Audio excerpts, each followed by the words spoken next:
Certainly, let's delve deeper into the life and legacy of Adolf Hitler.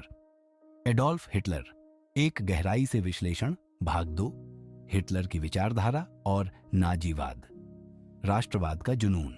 Hitler का मानना था कि German लोग एक श्रेष्ठ जाति हैं और उन्हें दुनिया पर शासन करना चाहिए। उसने जीवन रिक्ति लेबेंसराउम के सिद्धांत का समर्थन किया, जिसका अर्थ है जर्मनी के लिए अधिक क्षेत्र और संसाधनों का अधिग्रहण करना।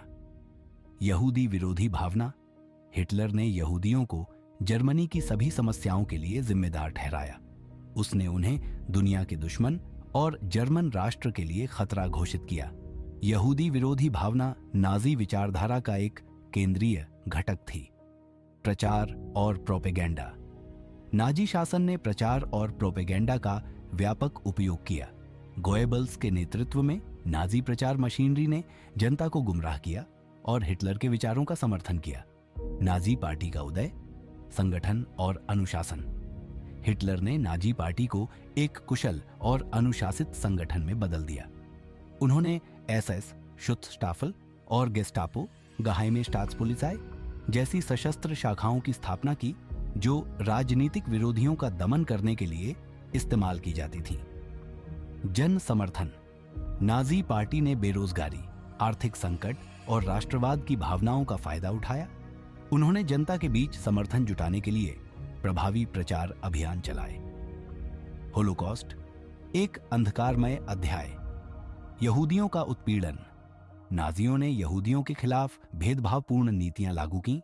उन्हें नौकरियों से निकाल दिया गया, उनकी संपत्ति जब्त कर ली गई और उन्हें यहूदी पहचान चिन्ह पहनने के लिए मजबूर किया गया। गैस चैम्बर और शिविर। नाजियों ने यहूदियों को मारने के लिए एक व्यवस्थित अभियान चलाया। उन्होंने पूरे यूरोप में एकाग्रता शिविरों का निर्माण किया, जहां लाखों यहूदियों को यातना दी गई और मार डाला गया। रोमा, समलैंगिक, विकलांग और अन्य। यहूदियों के अलावा नाजियों ने रोमानी लोग, समलैंगिकों, विकलांगों, राजनीतिक विरोधियों और अन्य समूहों का भी सताया और हत्या कर दी। द्वितीय विश्व युद्ध और पराजय। आक्रामक विस्तारवाद।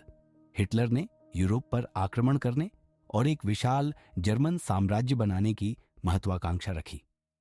मित्र राष्ट्रों का प्रतिरोध। ब्रिटेन, फ्रांस, सोवियत संघ और संयुक्त राज्य अमेरिका सहित मित्र राष्ट्रों ने नाजी जर्मनी का विरोध किया। पराजय और आत्महत्या।